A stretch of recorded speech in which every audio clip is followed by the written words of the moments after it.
ഇതിപ്പോൾ അമേരിക്കയുമായി അവർ അടുത്തിരിക്കുകയാണ്. ഈ ഓപ്പറേഷൻ സിന്ദൂറിൻ്റെ സമയത്ത് അവർ അമേരിക്കയുമായി അടുക്കുന്നു.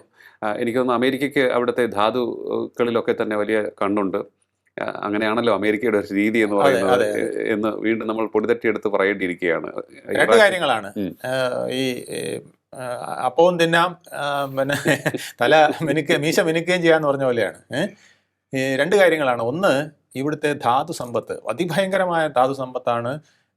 പാകിസ്ഥാന് വളരാനുള്ള എല്ലാ സൗകര്യങ്ങളും ഉള്ളൊരു രാഷ്ട്രമാണ്. ഇന്ത്യയെക്കാൾ ആണെങ്കിൽ പാകിസ്ഥാൻ ചെറിയ രാജ്യമായതുകൊണ്ട്, ഒരേ ജനതയായതുകൊണ്ടൊക്കെ വളരാൻ സാധ്യതയുള്ള, നമ്മളെപ്പോലുള്ള ഡൈവേഴ്സിറ്റി ഒന്നും അവിടെ ഇല്ല. എല്ലാ മുസ്ലിങ്ങളാണ് എന്ന് വെച്ചാൽ 90%, 98% വേണമെങ്കിൽ പറയാം.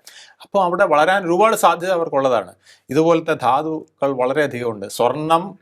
വെള്ളി, സ്വർണം, ചെമ്പ്, അതുപോലെ തന്നെ റെയർ എർട്സ്. നമ്മൾ ഇന്നത്തെ ആധുനിക ബോംബ് ഉൾപ്പെടെ, അല്ലെങ്കിൽ ഇലക്ട്രോണിക് ഉപകരണങ്ങൾ ഉൾപ്പെടെ, പിന്നെ നമ്മുടെ ബാറ്ററികൾ, ഇങ്ങനെയുള്ള സാധനങ്ങൾ ഉപയോഗിക്കേണ്ട ഉൽപ്പന്നങ്ങൾ വരെ അവിടെ ലഭിക്കുന്ന സാഹചര്യമുണ്ട്.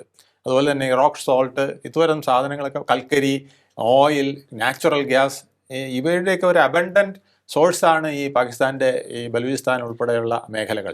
എനിക്ക് തോന്നുന്നു അതിലേക്കൊക്കെ തന്നെ ചൈന ഒരു ആക്സസ് ഉണ്ടാക്കി എടുത്തപ്പോഴാണ് വീണ്ടും അമേരിക്ക വീണ്ടും ഇത് ചൈന ഭയങ്കരമായിട്ട് ഊറ്റിക്കൊണ്ടിരിക്കുകയായിരുന്നു.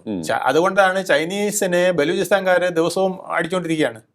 ഈ ബെൽറ്റ് ആൻഡ് റോഡ് പദ്ധതിയുടെ ഭാഗം എന്ന് പറഞ്ഞുകൊണ്ട് അവർ അവിടെയൊക്കെ കയറി പോർട്ടും ഈ റോഡും സൗകര്യങ്ങളൊക്കെ ചെയ്യുന്നു എന്ന് പറഞ്ഞ്, ഇൻഫ്രാസ്ട്രക്ചർ ഉണ്ടാക്കുന്നു എന്ന് പറഞ്ഞ് നിൽക്കുകയും, അവിടുത്തെ സാധനങ്ങൾ ഇങ്ങനെ പിന്നെ അസംസ്കൃത സാധനങ്ങളടക്കം ചൈന അടിച്ചു കൊണ്ടുപോകുന്ന ഒരു സാഹചര്യം ഉണ്ടായപ്പോഴാണ് ബലൂച്ചികൾ ചൈനയ്ക്കെതിരെ ആക്രമിക്കാൻ തുടങ്ങി. ചൈനീസ് പട്ടാളത്തിന്, ചൈനീസ് ഉദ്യോഗസ്ഥർക്കെതിരെയൊക്കെ ആക്രമിക്കാൻ തുടങ്ങി.